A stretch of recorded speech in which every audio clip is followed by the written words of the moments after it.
Hey, WCGO, we are back for another week. I'm sitting here with Kit Cabello and Jimmy Dore. Kit, take us from here. So, essentially, though, Chicago has a lot of problems, though. And you called out Mayor Emanuel for his corruption and his neoliberal policies. And the one thing we've talked a lot about here in Chicago is the hyper-segregation and gentrification that's being imposed on a lot of working-class minority communities. You've criticized his administration. Why do you think corporate media has yet to really call out Mayor Emanuel for his neoliberal policies that are impacting a lot of working-class communities here in the city of Chicago? Well, I think the answer is right in your question. It's corporate media, right? So he's their friend. He's doing all this stuff at the behest of corporations. When he shuts down schools, it's so that he can privatize those and give them to a corporation. So that's why the corporate media will never call him out for that stuff, and that's why we have the government we have, because we don't have a vital, vibrant fourth estate in the United States. I remember when I grew up in Chicago, there used to be afternoon papers. There was all different kinds of papers. There wasn't just two papers that were both right wing, right? We used to have all kinds of papers, and now they're all just two. So that's the big problem, is that the corporate media gets all their fun, even if they're not owned by someone who's nefarious. They get their money from fossil fuel companies, the military-industrial complex. What do you think Boeing advertises on Meet the Press? Anybody watching Meet the Press looking to buy a jet? No. They're advertising on Meet the Press, so Meet the Press has to rely on their cash so that they don't investigate them. So when they're buying commercial time on a news network like Meet the Press or wherever, it's not to fund their investigations, it's to fund their non-investigations. And so they can give Hillary Clinton $600,000 for a job she doesn't know how to do. Chelsea Clinton. So I want to ask, so you've been on the Young Turks, and you have your own show, a number of shows on YouTube. Did you ever expect your life would take this path as a comedian to get to a point where you are, to many people, a really well-respected figure throughout the country that they listen to?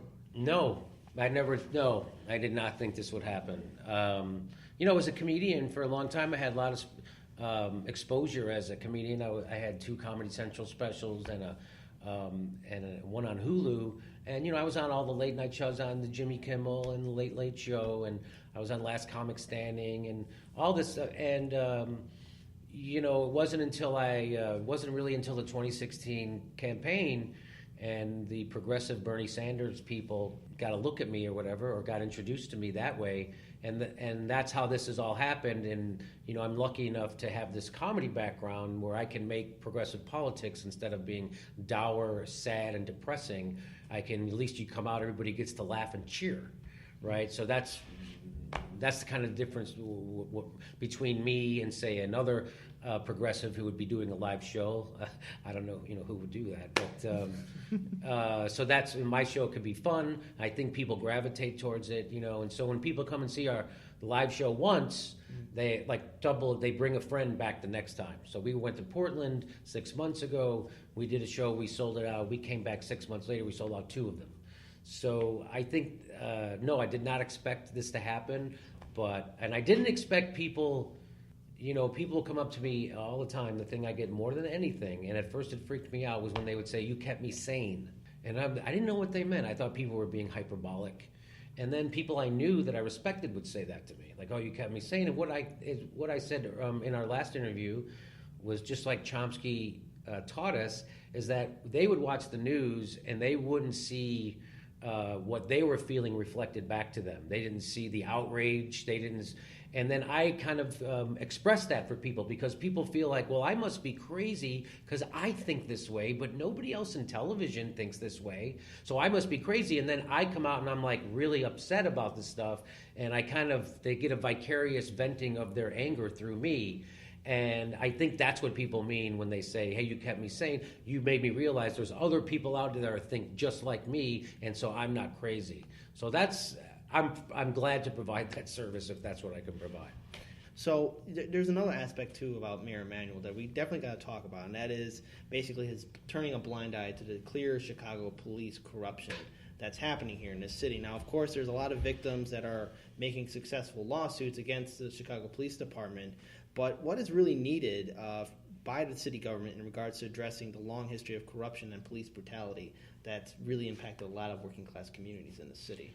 Well, it's not just Chicago. It's nationwide. There aren't enough hours in the day to watch all the horrible videos being made now of police brutality, and people don't, cops choosing to ignore a situation like what happened in the park. Police just refused to help her out, even though she was clearly being attacked by a drunk individual. Really? Yeah. Okay, I'm not familiar with that story, but there's a sickness at the core of our policing culture in America, right? So they used to, I don't know if they still do, have it on the side of the police cars to serve and protect, right? So that's they don't do either of those things, right? So the police now see the citizen as the enemy instead of someone they're there to serve. And it all started with the drug war in the 80s, right? So we started to give all these SWAT teams are breaking into houses at 4 a.m. with concussion grenades because of drug dealers. They were the worst thing in the world, right? And then when 9/11 happened, now everyone's a terrorist, and every cop is fighting terrorism, and they have to be trained in Israel, and so they, and lots of them are ex-military, which again, you're taught to escalate problems, and they're taught that the citizen is the enemy. And that's not just here in the United States. I mean, that's not just here in Chicago. So that's from coast to coast. And we have a sick policing culture in America. And, we need a real leader. Like, everyone thought Barack Obama would be that leader. And he would appoint a head of the Justice Department who would make, these big changes and highlight all the corruption and that's not happening. We need community-based policing. And what I mean by that is, normally in a city, the police chief dictates how they're going to police. Him and the mayor will sit down and they'll dictate how they're going to police their city. Hey, should we arrest kids for curfew, or should we take them home? Things like that. Should we arrest people for marijuana, or should we have a drug court, or should we make them So what Michael Woods, who's an ex-Baltimore sergeant and has written on this and is a scholar about this, what he says is what we really need is the reverse. We need the citizens to come by and they write up how they want the police department to police them, because they're supposed to be there to serve us anyway. And so that's the shift that needs to happen in the United States, is instead of us taking orders from police departments and politicians about how we want to be policed, the community writes the regulations and rules on how the police are going to police them. So but we need leaders. All this requires leadership. And the two-party system is designed that we don't have leaders. That anybody who rises to the top of that two-party system is a tool who will reinforce the system, not break it down. And what will it really take to effectively remove this neoliberal system that we have? Because it seems quite clear that the Democratic establishment is pushing back any kind of reforms, either from Our Revolution, right. DSA. Well, I say a third party. I mean, I really think a viable third party that polls at 10 to 15%, which could happen overnight, right? If Bernie Sanders and Nina Turner and Tulsi Gabbard and some Ocasio-Cortez, these very attractive people progressives who inspire people, decided to do that and actually start a party that represented progressives instead of cheating them and fighting against them. To me, that's my theory. That's the greatest, because then the Democrats couldn't pretend anymore that they don't need progressive votes, that they would have to then have a coalition with progressives. Which is not what they have now. Right now they have, you have to vote for us. Where else are you going to go? You got nowhere else to go, which is why Hillary Clinton picked Tim Kaine as her vice president instead of Bernie Sanders or Elizabeth Warren. Because where else are the progressives going to go anyway? They got to vote for us. Well, no, that's why we need a strong third party. So the Democrats actually have to negotiate with progressives, or they will become irrelevant.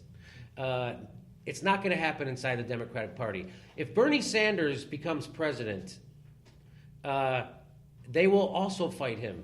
The corporate Democrats will also fight him. So he'll be just like Shama Sawant, who's a socialist city council member in Seattle, who was a guest on my show. And so she told me, she says, Jimmy, when we got the $15 minimum wage in Seattle, we had to fight against the Democrats to get that. We had to fight against a Democratic mayor to get that. So don't think if Bernie Sanders becomes president that all of a sudden the Democrats are going to go along with him. They're going to chip away at his progressive policies. The Democrats are going to, which is why I think we need a third party. And you even mentioned before that the Democrats are willing to lose to a Republican than have a progressive in office. Well, Shama Sawant is the one who told me that on my show, and I thought she was crazy when she said it. But unfortunately, I paid attention ever since she said that, and every piece of evidence backs up her assertion that the Democrats would rather lose to a Republican than win with a progressive, and the Ocasio-Cortez situation is the most glaring example, not the only. There's many, many examples, but that is a glaring example of that right now. I think also was it Rhode Island or New Hampshire, there's a progressive who won the primary, and now the Democratic Party is going along with the right-winger. It's just amazing. So, yes, that is the truth, too, which is why we need another Hey, the Democrats get to be corporate Democrats. Why don't the progressives get to have a party? That's my question. Why don't we get to have a party? I mean, you think really two parties can contain all the different political opinions in this country? No one believes that. But corporations want you to believe that. Because it's easier to control. Easier to control. Yeah, but especially in regards to, as we look at third parties, or either that, like how the Democrats are continuing to follow neoliberal policies. Here in Illinois, for example, we have the most expensive governor's race, and many of the establishment Democratic leaders fell in line to support J.B. Pritzker, and at the same time, too, kind of ignore the Daniel Biss campaign and his progressive policies. What kind of impact can third parties make on a two-party system, even though there's a lot of roadblocks stopping them from Well, being what on I'm the saying, ballot? they can make huge difference. And historically, they have made huge differences. But what parties need is a charismatic, popular leader to start them. Like when Teddy Roosevelt started the Bull Moose Party, right? He was already famous, and people already loved him. He already had a constituency. So when that's how you start a third party, and that's what we need. That's why it's primed for Bernie Sanders, the most popular politician in the country. He's more popular with Democrats than anybody. I mean, it would work if he did it, but they've sufficiently scared him, or he's sufficiently afraid to do that. He's going against the things that he preached his whole life to prop up the Democratic Party. So why he's doing that, I don't know. But yes, there's no doubt we need a third party. Look what's happening anyway. This is when it needs to happen, and it needs to happen through Bernie Sanders. And if it doesn't, America is going to pay a hefty price for it, and we already are.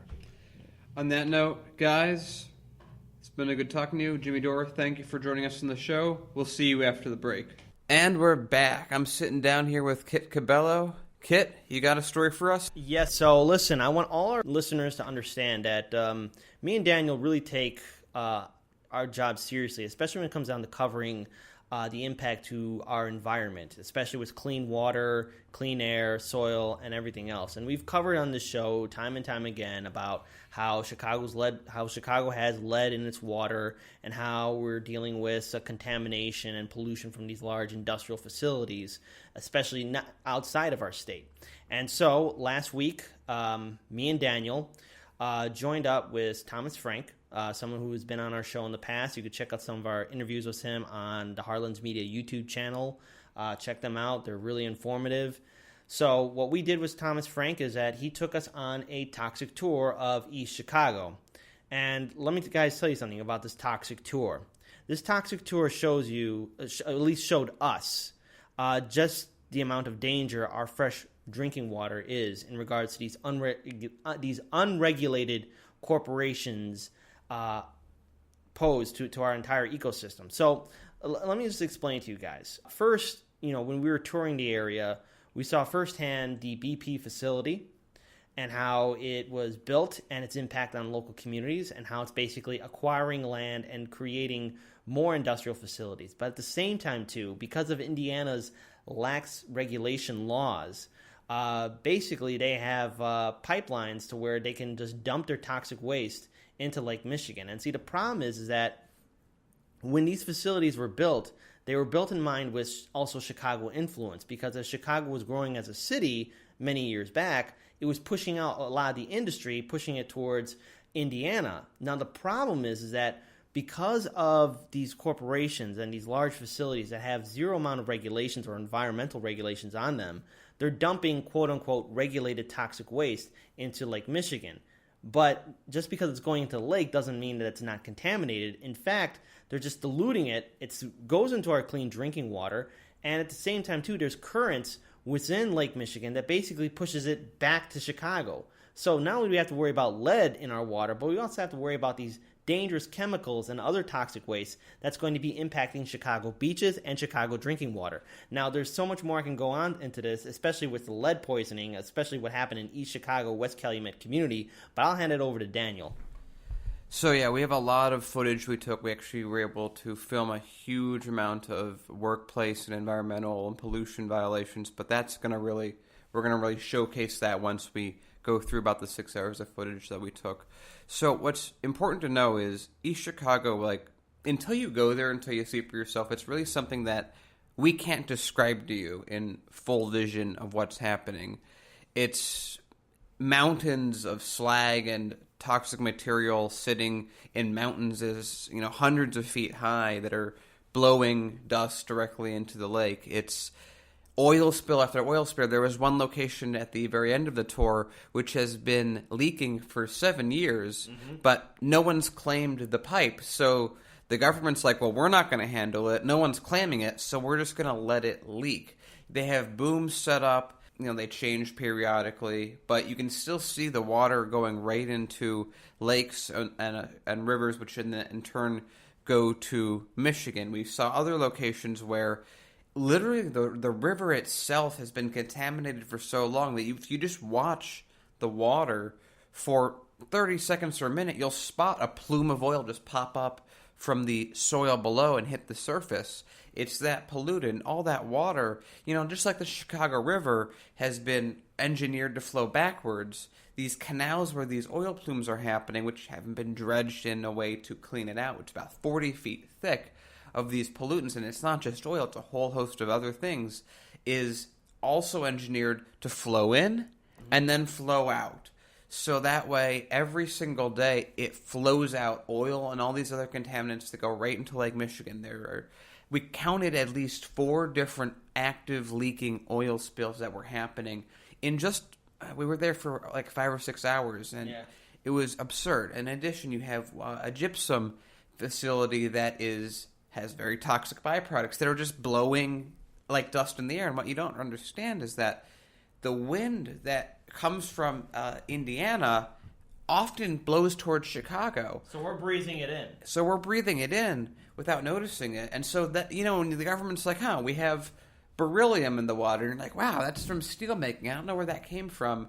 Like, I know actually I just got sent, because I live in Berwyn, I just got sent the water testing that they do. They send that every year to us, and I look through it. And as always, there's always a little bit of metals. And if you actually get a chance to see one of those, you see your sheet that they send you, and you look, a number of chemicals that you'll see that are in the water that you're drinking, and they say, well, where does it come from? Oh, it's from steel making, blast furnace.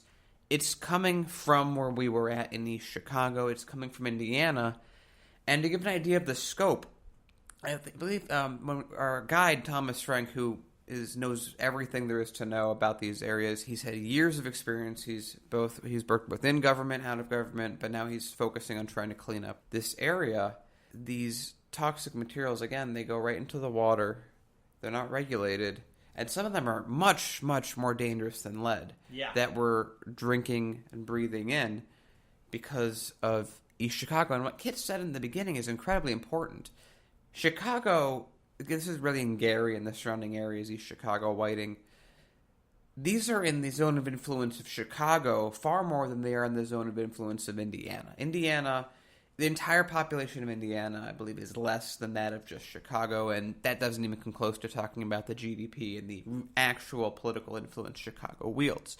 So what we're talking about, in all reality, and it goes to the story we covered last week with the airport, and how Chicago is pushing all these people up there deporting through Indiana airports, so many can say, we're a sanctuary city, as much as he's pushing everything out of state. It's very similar here. That this is the pollution generated by Chicago. It's just in Indiana, so Chicago can say, that's not us, we're fighting against it. Yeah, so in other words, as we are fighting against the pollution, as we push it out of our city, it's coming back to us. It's sort of like the best example of karma.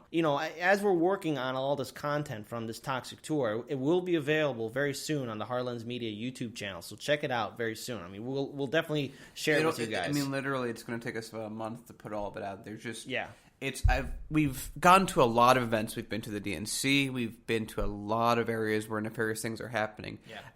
Every time we go to East Chicago, it's almost literally every second of footage you take is either a health violation, a pollution violation, an EPA violation, a violation of law, or just depressing. Yeah, and so let me also explain another scenario. Way back in 2016, me and Daniel went to the West Calumet community in East Chicago, Indiana. And this community was built on top of a lead smelter refinery. And From U.S. lead. Yeah, so basically the entire community, which was made up of African-American Latino population, were exposed for generations to the dangerous contamination that is known as lead. And we managed to catch a huge violation that happened while we were filming, and that is we saw the construction vehicles digging up basically the skeletal remains of the lead refinery, digging it up, and the dust is being blown up in the air. Now, the thing is... I want to say, just for the record, the soil, and that's going to be even higher since it's the remains of the facility, but the general area that they're digging up has 260, I believe 66 times the about the limit of what it can have. On paper, 200 parts per million or less is considered, well, that's part of the environment. Lead naturally occurs. Anything over 400 parts per million, it is considered dangerous and not safe for humans to be around, especially since this is a neighborhood with a lot of children. Yeah. The area that they're digging up, not even the skeletal remains, just the soil, has maybe 93,000 parts per million, which is hundreds of times worse than the unsafe limit. And we caught them basically just digging it up while there's a community right next to them that has children, women, young men, all of them just walking around, just trying to live their days. But little they know that the danger of these construction guys is basically digging up this remains of the lead smelter refinery. And let me guys tell you this: we caught them doing it, and I was asking Daniel, like, hey, what's the real safety protocols that they should be doing in regards to this? And Daniel just gave me a whole list of things in regards to what they were not doing. But what was really funny to me is that as soon as they caught us filming them, the entire production stopped. They stopped digging, they stopped working, they stopped everything because they knew what they were doing was wrong. And, let me guys just tell you this one thing. Once you have lead poisoning in you, it's not going to go away. Once the lead is in you, it's staying there. So, Daniel, I think for our listeners, let's at least explain what they were doing wrong. So this is one of the few times where having being a lead renovator is useful in this type of situation. So I've been trained in this kind of work. Obviously, the work I did isn't, just demolition. It's, with renovating houses and apartments. What's happening here is, first of all, let's start with the workers. The workers probably have no idea how much danger they're in. They're just wearing hard hats, like what you'd usually see at a construction site. They're going to be bringing toxins home to their families, and I would not be surprised if all of them just working in that one area has shortened their life expectancy. What lead does is, as you get older, it becomes less dangerous. But even when you're that age, at that exposure level, what lead does is it replaces calcium channels in your neurons, so your brain actually starts functioning improperly. One effect of it is increase in aggressiveness. You can go back to when we had lead in our gasolines, and if you actually look at crime statistics for the entire country, when we had lead in the air from gasoline, it's almost a direct correlation because lead makes humans more aggressive, and it lowers IQ. It does a host of enormously damaging things to the body that live throughout the entire life because you can't just take it out. It's scattered throughout the brain and also stores itself in the bones because, again, it replaces calcium because of the valence shell of electrons that it has. So it's incredibly dangerous. It's long-lasting. And it's very, very dangerous in kids because they're just building up their bones and they're building up their minds. And so that's when the body sucks all that in and it confuses lead with calcium. So these guys that are digging there, they're going to be poisoning their families. It doesn't look like if they're not wearing any... They should be wearing hazmat suits with respirator masks. They should have the entire area that they're digging, especially since it's a skeletal remain of the facility, should be entirely encased in a quarantine zone that's completely covered so that they're not getting dust in the surrounding area. I know when I do renovation work, if any one of the things I mentioned, if I don't do, I would be fined $30,000 per infraction. This is digging up chunks of concrete that are contaminated with lead in an area contaminated with lead. And with the wind blowing a certain way, I'm sure some of that's going to be hitting the city as well. Mm-hmm. Because lead is really fantastic at turning into dust and getting into the air. So from the workers' point of view, they're in trouble. They are dealing with this, I'm sure, day in and day out, which means that their health and livelihood in the future is going to be at risk. Then you have the kids. They're doing this next to a neighborhood with children. Okay, so I usually work with, I'm not demolition, I'm just renovation. So if there's lead paint, you have to use this spray bottle, you have to wet scrape it. The reason you do that is, like I mentioned, lead dustifies very easily, so you have to do everything you possibly can to keep it from ever getting airborne. That means you make the entire surface you're working on very wet, so that when you scrape it and peel it off, it just falls to the ground. It doesn't get into the air. Very important. It's one of the biggest things we're trained on. And so if you're in a construction area when you're doing that, you're supposed to have misters everywhere that are capturing any residual dust inside the contamination unit that you've already built. Mm-hmm. So you have to do all these different things to keep the dust, because it's so important that no one gets access to that dust.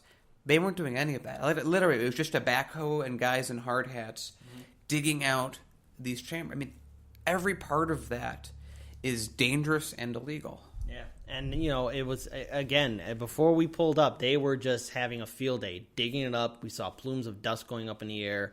I hope that we didn't really get hit too much with the dust, but again, this was a lot of dangers towards the communities, towards our environment, and plus, let me describe to you guys a scene that almost seems like from The Outer Limits or Twilight Zone, or even to a lesser extent Black Mirror. So we go to this company town where BP has basically built these large industrial facilities. Whiting, Indiana. Yeah, and then we go inside Whiting, Indiana, like a little town. Looks like a picture-perfect kind of day, and they have a nice beachfront area. But if you look past the mask, you could see the industrial facilities right there. You have the flames, you have the churning smoke, and plus this is the same area where they had an oil spill.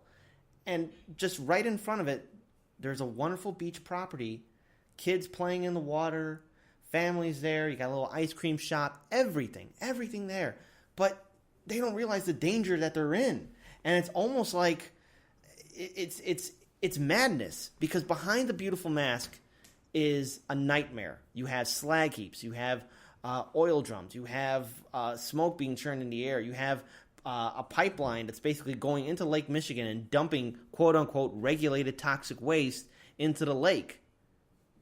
It's a danger. It's a nightmare and needs to stop. Now, supposedly Mayor Rahm Emanuel is on board with suing U.S. Steel, which is also in Indiana, because they're dumping toxic waste and people are being affected by it. And most notably, we had the Chicago Surfers Group on our show some time ago. We interviewed them, and they were telling us how their bodies were breaking out in hives, or some people were having rashes because they were exposed to dangerous chemicals that are being dumped into our lake.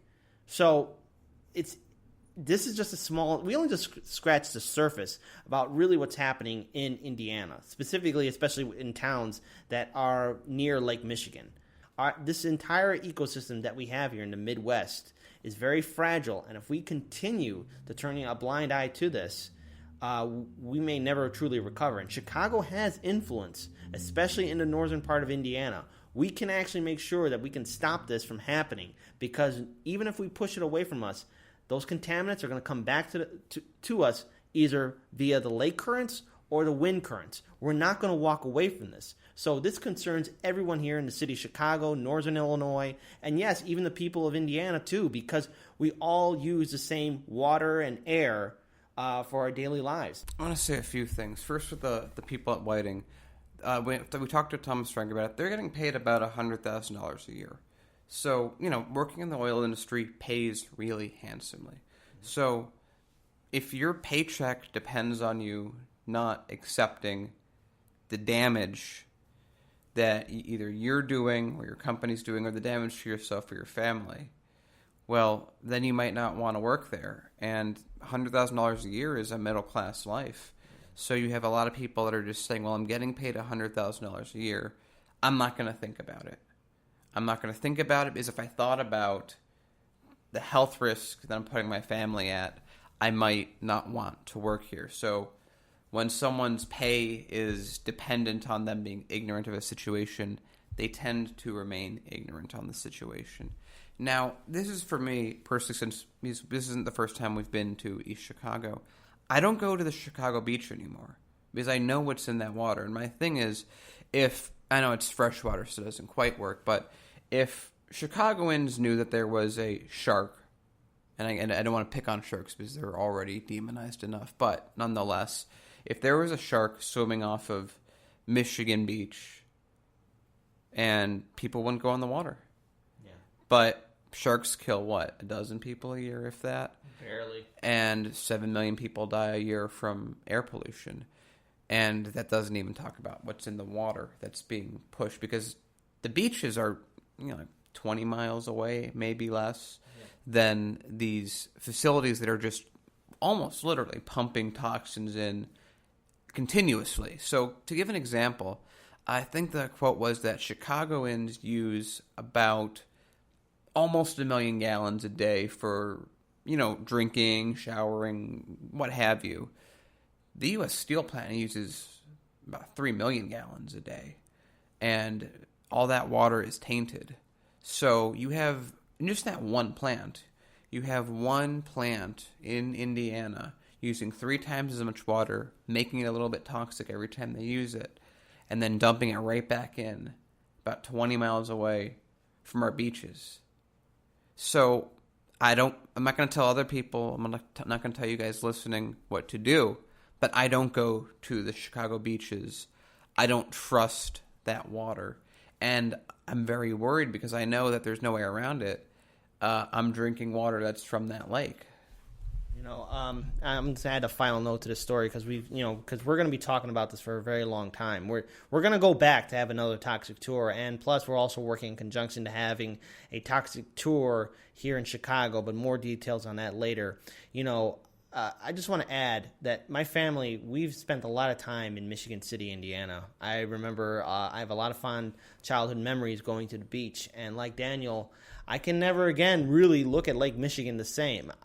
I can't swim in that water, and I can't even basically walk away from the fact that yes, I'm probably drinking Lake Michigan water and using it for every other daily thing that I use it for. But it's just like, this is a valuable resource that we're polluting and damaging. If we don't do something about this now, if we don't hold these corporations and companies accountable for what they're doing to our lake, we'll look at Lake Michigan as a toxic dump. It won't be the same again. No one will ever want to use it. We have to protect our ecosystem. If we don't protect it, it'll be gone for generations, and I can only imagine how future generations will look at us when we had the power and responsibility to protect it. They might look at us with anger or even envy, the fact that we can even recall a time when we could use Lake Michigan for outdoor activities. What these corporations are doing is wrong, and the only way we can really implement change right now is if all of us step up and do the right thing, get involved politically, and elect people that can hold these corporations accountable. They're damaging our ecosystem. That doesn't make them saints. That doesn't make them heroes. It makes them villains. And just a final note, I don't intend to fearmonger, but take it as you will. Every time that there's a certain wind blowing a certain way and your throat all of a sudden might start hurting, perhaps there's a reason why. Perhaps some days when you're drinking tap water, and again, tap water really is bottled water. Bottled water is just consistent, so anything really with tap water is going to be the same with bottled. I don't want to uptick bottled water in any way. But maybe when you have a sip of water and it makes your throat a little dry, maybe there's a reason. Maybe, I don't know, a day or so before that, one of these companies had a larger than average ejection of material into the lake, and then that came to where the Chicago sucks up that water and it gets through the system. It's not very good at going through heavy metals or certain other products. Or maybe you're walking and again the wind shifts and maybe you feel a little bit itchy. Yeah. I'm not saying that that's East Chicago, and I'm not claiming that it is, but it might be. And if you are breathing it in. And again, all of this is very much under the control of the city of Chicago. So if this is important to you, you think, hey, I don't want to be poisoned just because the industry's moved away. It's blowing back on me. I don't like that. This is something to talk to your alderman. This is something to talk to the mayor about. This is something to keep in your mind and pay attention to. Yeah. And that being said, we're going to move it right back here to the city of Chicago. As we all know, some time ago, an asphalt plant was recently built on the southwest side of Chicago. It's basically in the 2000 block of West Pershing Road in Chicago's McKinley Park neighborhood. Now, I use McKinley Park to run and exercise with, and yesterday I go for an early morning run, and all of a sudden I stopped. I couldn't. It almost felt like I couldn't breathe. Okay, I'm not exaggerating this kind of stuff, but it almost felt like I was in a mini version of East Chicago. Okay, because there's a lot of dangerous chemicals being blown up in the air and everything, all that kind of nature. But I could smell the asphalt plant. I couldn't breathe. It was bad. It was disgusting. And I'm looking at this asphalt plant right there. It's almost like a huge eyesore. And I never took it. I would never expect something like that to be built in my neighborhood. But as I'm looking at this asphalt plant, I could see maybe a couple miles ahead, like where the park is at, there's a garden that's being used by, of course, the young kids to grow like foods and flowers and everything else. But just a few thousand feet, there's an asphalt plant making all this toxic smell. And so let me just explain to you guys what's happening. This plant, the MAT asphalt plant, was built sometime last year, and many residents are very skeptical of it because they knew nothing about the plant. The alderman failed to inform the community that this was going to be built, and the Illinois EPA had already issued a construction permit without letting anyone know. And the silos started going up earlier this year. And so what a lot of people are calling this is environmental racism, because this plant basically has the potential to expose harmful toxins that can impact the property value, the environment, and the drinking water. So the owner has said that he's followed through with all the environmental regulations and protections, but I find that questionable because, again, the community never knew. So there's organizations like the 12th Ward IPO and the McKinley Park Progressive Alliance that are really holding together town hall meetings and canvassing throughout their respective communities about the dangers that this asphalt plant poses towards the residents. It is environmental racism, and how I look at it, it seems similar to what the Pilsen community had to deal with the Petco coal facility that was in the Pilsen community. It's just another example of these large corporations coming in here and billowing toxic waste. And the thing is, what was the deal? How much information did the alderman knew about the construction of this facility? How much was he paid off? Because look, Chicago has a sad history of corruption. There's no way around it. That's Chicago's history. And so this is just another example of the city government and our aldermen failing to inform the people.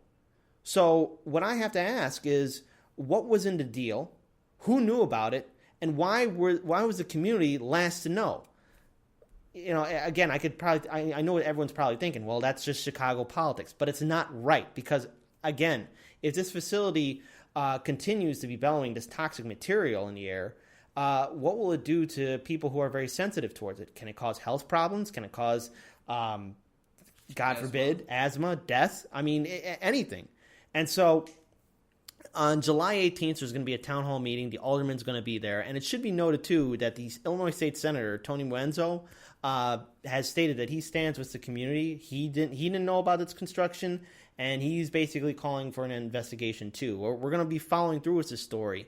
But I'm very angry about this because I use McKinley Park, and a lot of people have used McKinley Park. It's a place where people go to swim in the pool, barbecue, just walk around, enjoy the environment, or spend time with friends and family playing at the basketball court or the tennis court or in the playground area. It's depressing that this is happening in Chicago, in which, hey, I'm going to call out Mayor Emanuel. You have said you wanted this city to be green and, be efficient, and at the same time, too, make sure there's none of these dangerous pollutants being put into our city. Mayor Emanuel, this asphalt plant was built in your backyard, and the alderman failed to inform the community. what is your policy? What is your stance on this? How did this get constructed, and why is this allowed? When we look at these kind of plants being built, it almost seems like they're going to force out the old population, and then once the original people who were there, living there, are gone, the plant gets torn down, and then these large real estate developers move in and then gentrify the heck out of the neighborhood. I know it sounds like a conspiracy theory, but it's happened before here in the city of Chicago. We've seen it firsthand. We've covered gentrification on the northwest side of Chicago, Pilsen, South Austin, Inglewood, and now it's even happening in my backyard too. This is disgusting. City government of Chicago, Cook County, why did you allow this to happen? Why are you failing in your job to inform the populace about the construction of this plant? No one knew about it. How dare you say that everything's okay and we should just turn a blind eye to it? Not in this day and age where we see these industrial facilities and pipelines fail and blow up, and then the rest of us tax-paying citizens are stuck paying the bill and dealing with the environmental consequences. Another thing I want to add, because it actually does connect back to East Chicago, is that we learned when we were out there that 9% of all of the base components to make asphalt are made by it was either the BP facility or the U.S. Steel facility, because they have a huge amount of byproducts that they create. I believe it was the U.S. Steel facility. The point is that you have all these byproducts being made, one of which is to create, again, 9% of the asphalt used in the U.S., and lo and behold, only a few miles, relatively, from East Chicago where those are being produced. Here in Chicago, we have an asphalt plant, and it's not like there isn't room in East Chicago. I would say would make almost more sense to put it in East Chicago because that's what it's zoned for. It's much cheaper. There's less regulations, and in fact, it's actually much more expensive to make an asphalt plant here in Chicago. Now, maybe I'm missing something about why it's located here and not in East Chicago, but I would assume, based on everything else we've done and the other asphalt plants that are there, that it would be more commercially viable to do it in Indiana. So, to Kit's point, we're not obviously accusing it of being part of a plot. I really don't think that they work out like that. I think it kind of just becomes... Yeah. It just kind of works out on its own without there have to be an actual plan. But regardless of that, it's interesting, nonetheless, that there is an asphalt plant in the city when the city has done so much in the past decades to push all plants just like it to Indiana. Right. So, and also let me explain. The reason why I said that, Daniel, was because I don't know why would they build it there in the first place. And so I just wanted to state again, this asphalt plant was built without the community knowing about it. The hardworking citizens who have to deal with all the other daily struggles. Now they have to worry about their environment, their air being contaminated. And look, I smelled the asphalt when I was even driving here. I just drove past the asphalt plant again. I could smell it. It's doing something to the air. It's doing something to the water. I just can't turn a blind eye to it and assume that, everything's fine, because that's not the case. It's not the case in East Chicago, Indiana, and I can guarantee you this, it's not the case here in Chicago. And on top of that too, we have always noticed in regards to these corporations what kind of deals and influence they have over our aldermen.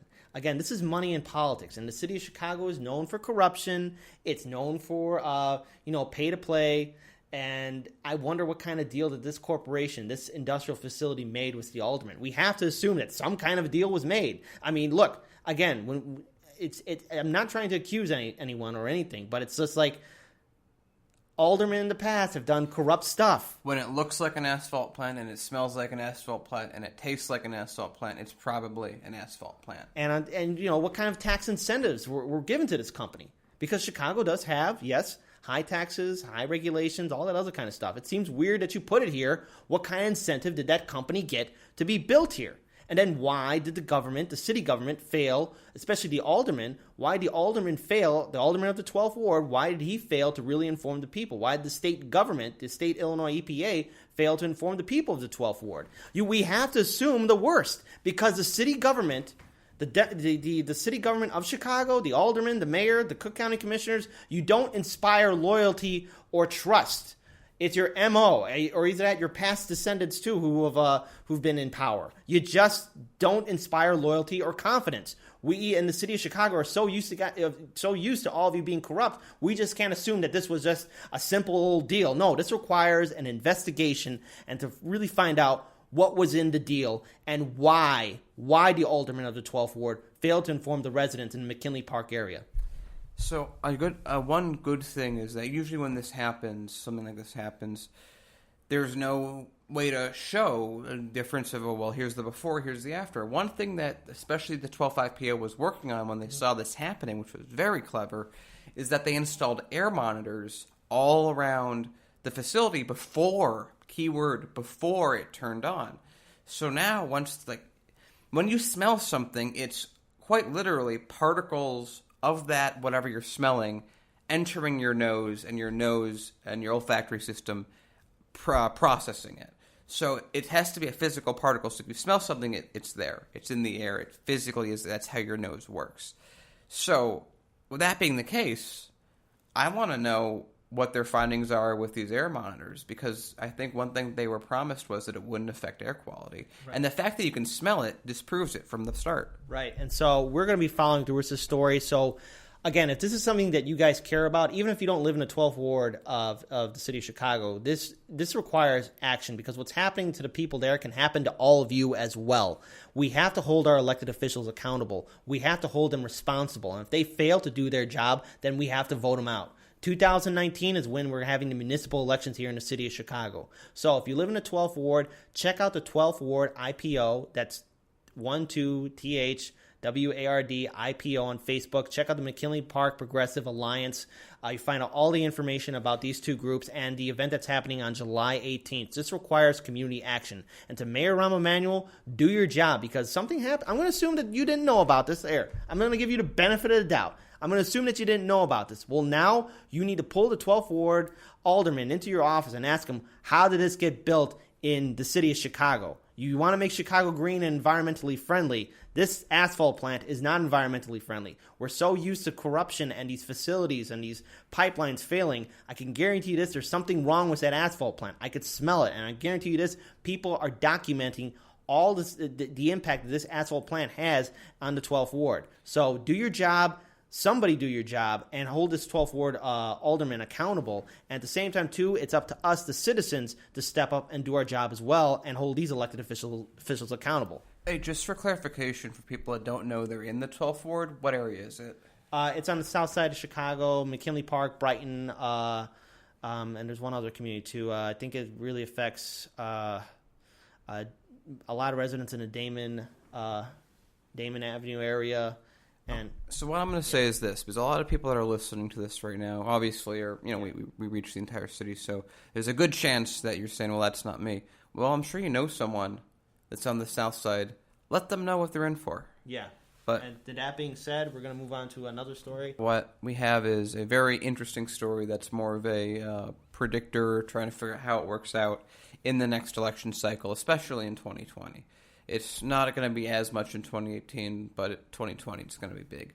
And that is the Democrats have decided that they're going to split from progressives and defend ICE. ICE, as you know, has been separating children. I mean, in 20 years, it's going to be looked back the same way that we look back on the Japanese internment camps or many other horrific actions taken by the U.S. government. And I'm sure many of us already know that and already feel that in the present. They don't need me to explain how some history book in 20 years will tell them what they know right now. But what we do know is that the Democrats, in their infinite wisdom, have decided that, no, this seems like something that we're going to defend. ICE just needs to be reformed, and that's that. And just to give some examples on a little background, ICE has only been around 15 years. We've had border security in this country for more than 15 years. So we have there's Border Patrol. There's a lot of other agencies that can take over the duties that ICE has done. And what's nice about that is ICE is not held to... ICE is, in a lot of ways, is part of the executive branch. It's not its own bureaucracy. It's not written by Congress in the same way. Just like Border Patrol has to follow certain procedures and actions that ICE doesn't. So ICE is a bit of a loose cannon, as we've all seen. They act almost as an arm of the president, which is never a good sentence to hear in any country. So ICE, they don't represent border control. They just represent a certain type of mentality on border control. If they went away, again, we'd have a bunch of organizations that would be able to take over that wouldn't, and actually it's in their own guidelines.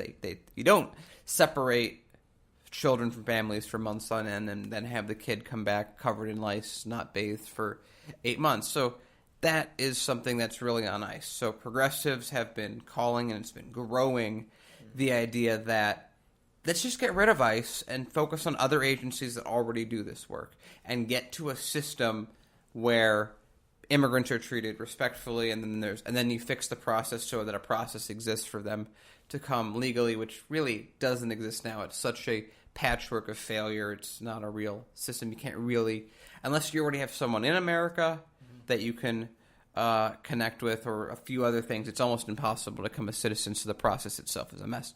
Now, that being said, this is going to be a big issue because the country right now, in terms of polling, only 25% of Americans want to abolish ICE. About 25% are kind of unsure, and then 50% don't. So from that point of view, if you don't want to be a leader and, lead by, try and rally people to change their minds, you just kind of want to follow trends. I mean, that's what the Democratic Party does. That's what they're known for. So they see 50% saying no, 25% saying yes, and I'm pretty sure this was a meeting even, and they go, well, we're not for it because it looks like people are not for it. And what are we trying to do? Be leadership? That's ridiculous. We're not going to do that. Whereas a couple months ago, I'd like to know what those numbers were. I'm sure maybe only 10% of people wanted to get rid of ICE a couple months ago. Yeah. And now it's much, much higher. So progressives are trying to lead the charge to get rid of ICE and to do something different. And the Democrats, as always, are thinking about it, but deciding to leave things as they were. But guys, we're hitting the end of the show. So on that note, it's been a pleasure streaming with you all. As always, we're Hard Lens Media. You can find us at HardLensMedia.com, hardlensmedia.com. Check us out on Facebook and on YouTube. We have a lot of things going on, and as I mentioned in last week's show, this is one of our last shows. July is our last month. We've really been honored to work with WCGO. They've been a fantastic organization with fantastic staff who have been nothing but supportive, but we are going to be rebranding ourselves and moving much more towards online news and work, expanding what we do, and we'd really like to have you guys follow us there and see what is coming next. But until next week, everyone, this is Daniel and Kit. We'll see you.